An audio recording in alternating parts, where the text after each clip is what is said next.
अरहत वाङ्मय में कहा गया है, धम्मो मंगल मुक्तिट्ठम अहिंसा संजमो तवो देवावि तं नमं संति जस्य धम्मे सयामनो। आज मर्यादा महोत्सव के संदर्भ में बृहत्तर मुंबई के इस नवी मुंबई के क्षेत्र वाशी में हमारा आना हुआ है। नंदनवन में चतुर्मास हुआ था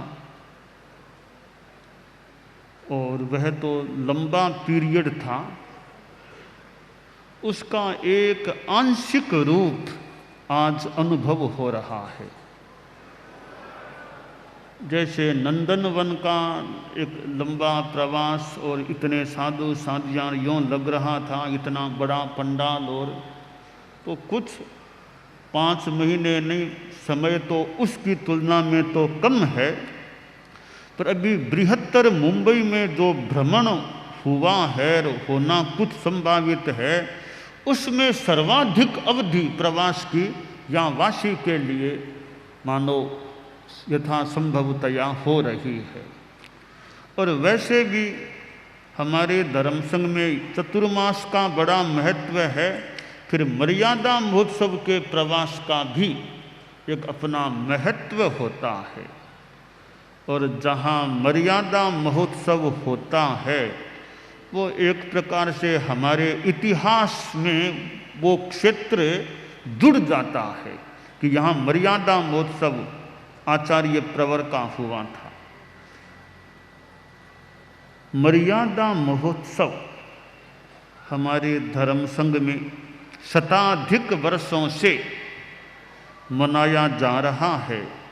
यह 160वें वर्ष का मर्यादा महोत्सव है। परम पूजनीय हमारे आद्य आचार्य भिक्षु स्वामी से संदर्भित यह धर्म संघ है और मर्यादा महोत्सव का शुभारंभ परम वंदनीय चतुर्थ आचार्य श्रीमद जीतमल जी स्वामी के शासन कार्यकाल में हुआ था। यानी मर्यादा महोत्सव के प्रणेता परम वंद्य श्रीमद जयाचार्य हैं।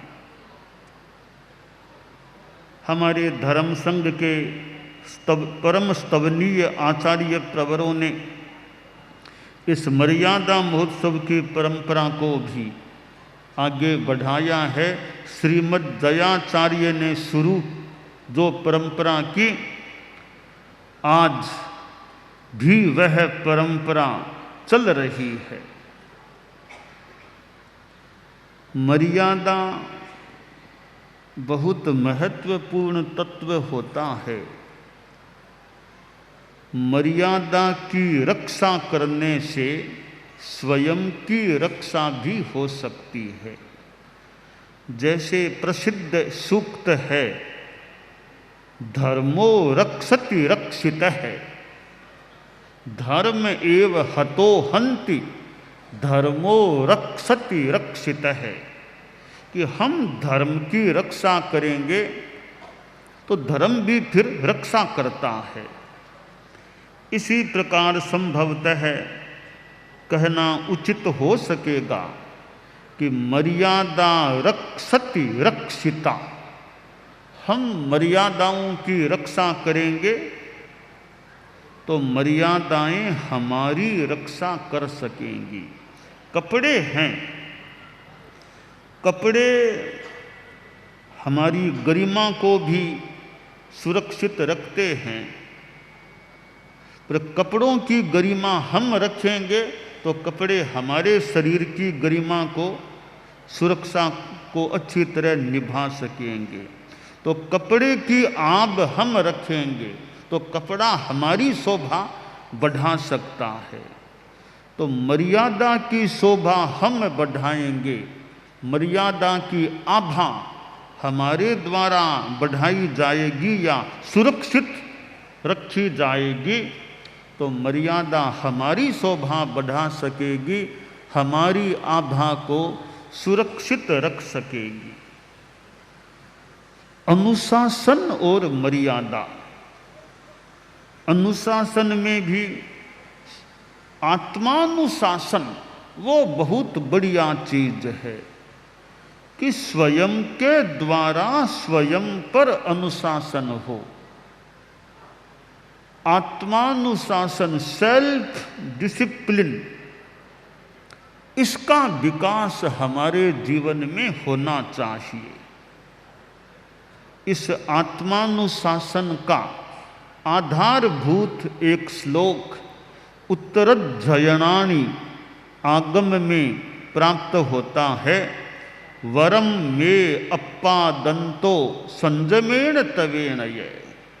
यह आत्मानुशासन का मानो निर्देश है या मार्गदर्शन है कि अच्छा यही है, श्रेष्ठ वर यही है कि मैं स्वयं संयम और तप के द्वारा आत्मा को दांत रखूं, आत्मा को, अपने आप को अनुशासित रखूं।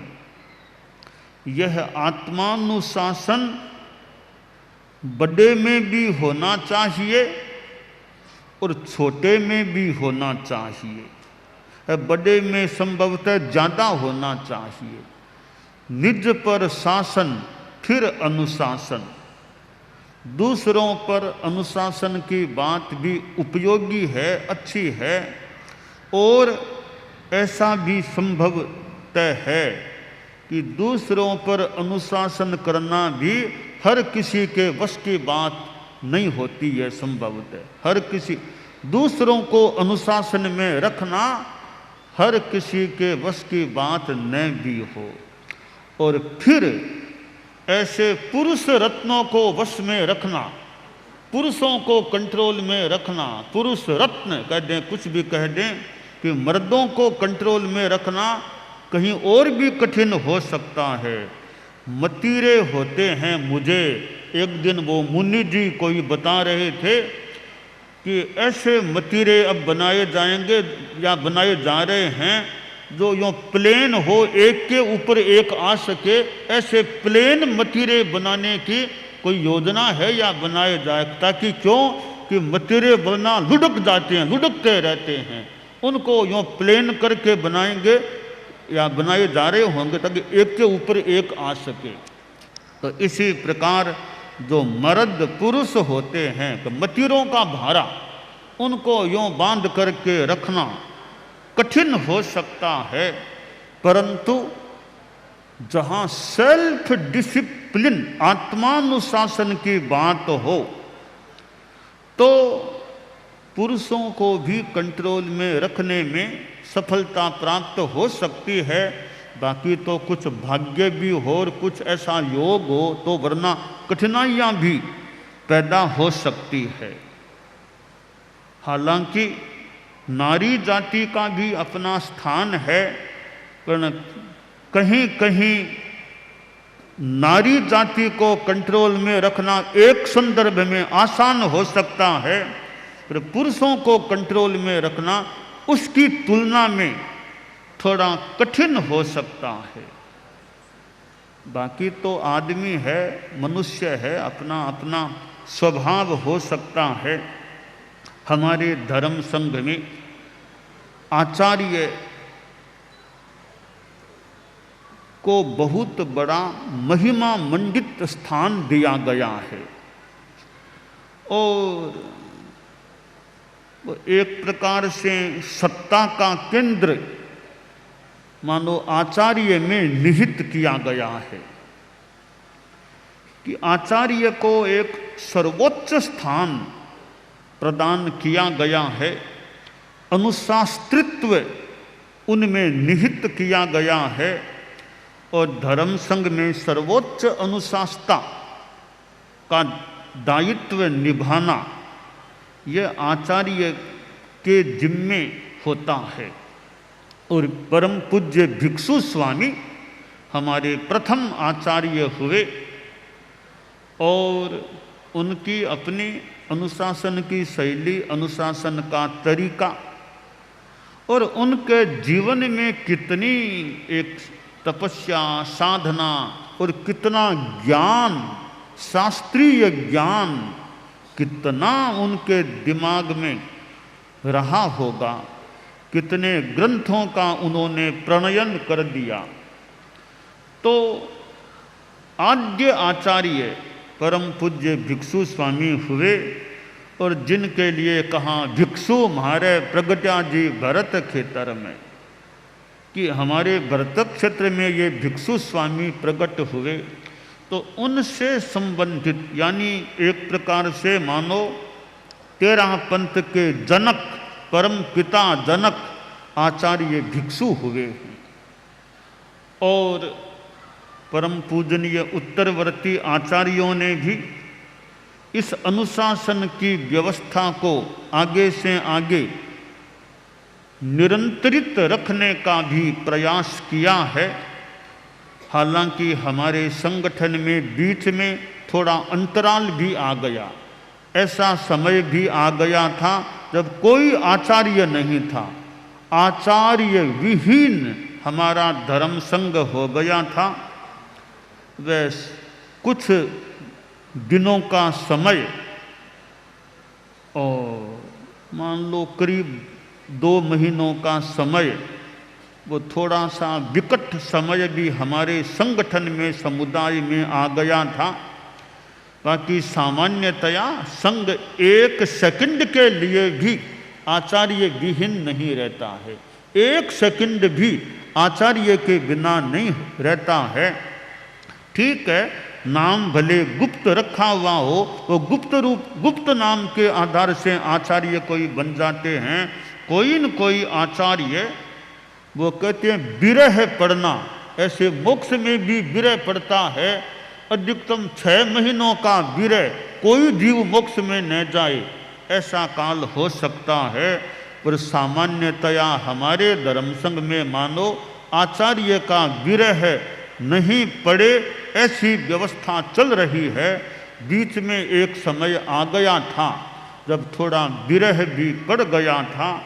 तो यह भी एक महत्वपूर्ण बात है, कहीं विरह पड़ न जाए, विरह हो न जाए, यह भी एक बात है। बाकी तो कभी ऐसी स्थिति आ जाए तो आ जाए, आ भी गई थी एक बार। तो आचार्य सर्वोच्च अनुशासता के स्थान पर आसीन किए गए हैं।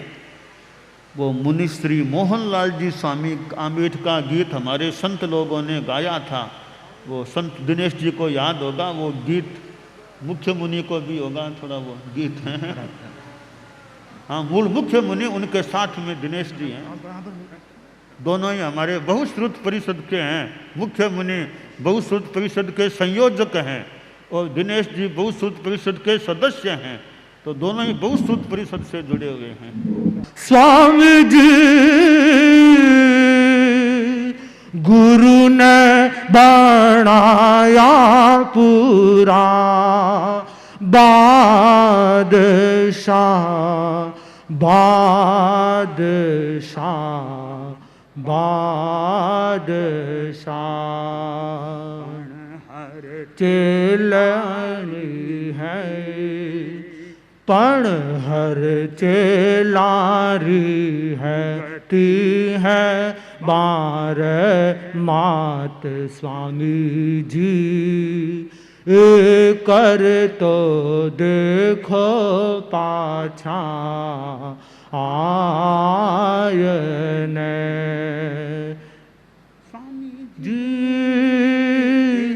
कर तो देखो पाछा आयन स्वामी जी,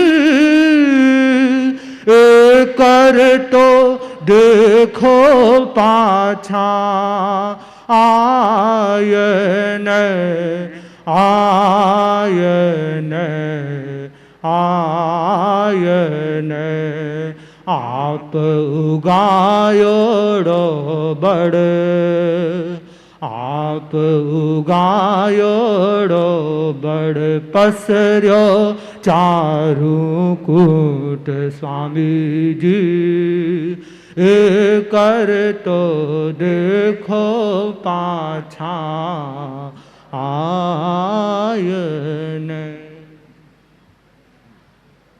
तो यह हमारे धर्म संघ में एक अपेक्षा से देखें तो एक तंत्र है या आचार्य तंत्र कह दें, एक तंत्र है, परंतु एक तंत्र एक अपेक्षा से है भी ऐसा लग रहा है। एक तंत्र क्यों है कि सत्ता का केंद्र आचार्य को बनाया गया है या है। जैसे उदाहरण के लिए एक बार मुनिश्री धर्मरुचि जी स्वामी कई वर्षों पहले मुझे बात याद आ गई, वो कोई मतलब व्यवस्था संबंधी बात थी, तो मैं भूल न करूं तो बात का सार था कि और चीज़ें तो हमें कहीं मिल जाए, आपस में कोई चीज़ संतों में और में कोई गोचरी आपस में ले लें, पर हमें साधु तो आपसे ही मिल सकता है, हमें संत चाहिए तब तो आपसे ही बात करनी पड़ती है, आपसे ही मिल सकता है। वो चीज़ कोई संत लाकर दे दें, साधु तो आपसे ही मिल सकता, यानी कभी साधु की देने की सत्ता सारी आचार्य के पास है। कोई साधु साधु दे दे ये आप यह कठिन है। तो यानी वो सत्ता आचार्य में सन्निहित है कि अब किसी को मान लो संत लोग बैठे हैं, साधियाँ भी बैठी हैं, अब अग्रणी बनाना है, अब यह तुम्हारे वश की बात नहीं है, और के वश की किसी अगवानी किसी को बना देंगे। बड़े बड़े संत मान लो, मुनिश्री धर्मरुचि जी स्वामी इतने हमारे गुरुकुलवास में मान लो सर्वाधिक संतों में हम में सर्वाधिक दीक्षा पर्याय वाले हैं, और वर्तमान में उम्र में भी सर्वाधिक आप ही हैं। परंतु अब अगवानी बनना है तो मुनिश्री अगवानी बना देंगे, ऐसा काम मुनिश्री क्या करेंगे क्या कि मैं अगवानी बना देता हूँ तुमको। तो यह क्योंकि यह सत्ता आचार्य में निहित है। अब अगवानी किसको, अब किसी को अनुगामी देना है तो ऐसा नहीं कि मैं तुमको दे दूंगा, वो सामान्यतया वो सत्ता भी आचार्य में है। और यहाँ तक देखे ना, अब मान लो साध्वी प्रमुखा बनाना है और कोई पद पर किसी को, अब वर्तमान में बहुश्रुत परिषद में भी किसी को नियुक्त करना है, तो ये संतों के बस की बात नहीं कि सामान्यतः हम किसी को बहुश्रुत परिषद का संयोजक बना देंगे, कुछ कर देंगे। तो हमारे धर्म संघ में वो सत्ता का केंद्र आचार्य को बनाया गया है। चतुर्मास किसका कहाँ होगा, अब यह भी आचार्य के पास की बात है, ऐसा नहीं कोई किसी अपने मन से चतुर्मास कर ले। तो यह एक अनुशासन की परंपरा हमें प्राप्त है। और यह मर्यादा महोत्सव का जो आयोजन है वो मानो उस एक सत्ता का जो केंद्र है उसकी परिधि में इकट्ठा होने की बात है। अब साधु साधियाँ कहाँ कहाँ से पहुँचते हैं। हम अभी चतुर्मास के बाद भ्रमण कर रहे थे, अनेक साधियाँ अलग अलग ढंग से विचर रही थी, कहीं कहीं संत भी अलग विचरण या अलग जाना हो रहा था, और समणियाँ भी कोई गई कोई आई कोई ऐसे चले। आज ऐसा लगता है प्राय जिनको आना है, प्राय जिनको आना, तो साधु और साधियाँ संभवतः प्राय जिनको यहाँ आना है वे लगभग आ गए होंगे, कोई कोई बाद में। तो इतना यानी एक केंद्र के पास इर्द गिर्द हो रहे हैं। तो ये केंद्र और परिधि, केंद्र और परिधि, अब देखिए केंद्र का भी महत्व है, परिधि के आधार पर केंद्र का महत्व बढ़ता है। परिधि नहीं है तो केंद्र है भी कौन। तो केंद्र को परिधि चाहिए, वो परिधि मजबूत है, पुष्ट है, व्यापक है, फिर जो केंद्र होगा तो केंद्र का भी अपना महत्व होगा। अर्थात आचार्य का भी महत्व, उनकी अपनी साधना, अपना ज्ञान, वो एक अलग उनका विषय है। संगठन की दृष्टि से वो संगठन है, संघ है, परिधि, संघ यानी परिधि मान लें तो आचार्य केंद्र के रूप में शोभायमान हो सकेंगे। परिधि न हो तो अकेला आचार्य कितना क्या शोभायमान हो पाएगा। इसलिए हमारे आगम में जो कहा गया कि जैसे इंद्र देवों के बीच में शोभायमान होता है, देवता कोई है नहीं, अकेला इंद्र है तो कितनी क्या शोभा होगी। तो इंद्र देवों के मध्य शोभायमान होता है, वैसे ही आचार्य भिक्षुओं के मध्य में शोभायमान होते हैं। यानी केंद्र का महत्व तभी है जब परिधि है, इसलिए परिधि का भी बड़ा महत्व होता है। एकाग्रता, तन्मयता, अपने आप को मंगलमय अनुभव करते हुए नमो अरहंताणम, नमो सिद्धाणम, नमो आयरियाणम, नमो उवज्झायाणम, नमो लोए सब्बसाहूणम, एसो पंच नमोक्कारो सब्ब पावपणासनो, मंगलाणं च सब्बेसिं पढ़मं हवइ मंगलम। चत्तारि मंगलम, अरहंता मंगलम, सिद्धा मंगलम, साहू मंगलम, केवलिपन्नतो धम्मो मंगलम। चत्तारि लोगुत्तमा, अरहंता लोगुत्तमा, सिद्धा लोगुत्तमा, साहू लोगुत्तमा, केवलिपन्नतो धम्मो लोगुत्तमो। चत्तारि शरणं पवज्जामि, अरहन्ते शरणं पवज्जामि, सिद्धे शरणं पवज्जामि, साहू शरणं पवज्जामि, केवलिपन्नतं धम्मं शरणं पवज्जामि। धम्मो मंगलमुक्किट्ठम् अहिंसा संजमो तवो, देवावितं नमंसन्ति जस्य धम्मे सयामणो। च इत्ता भारहं वासं चक्रवट्टी महिद्धिओ, सन्ति सन्ति करे लोए पत्तो गइमणुत्तरम्। देव दानव गंधर्वा जख रक्षस किन्नरा, बंभयारिं नमंसन्ति दुक्करं जे करन्ति तम्। मंगलम भगवान वीरो, मंगलम गौतमो गणी, मंगलम स्थूलभद्राद्यः जैन धर्मोस्तु मंगलम। मंगलम मतिमान् भिक्षुः, मंगलम भारमल्लकः, मंगलम रायचन्द्राद्या,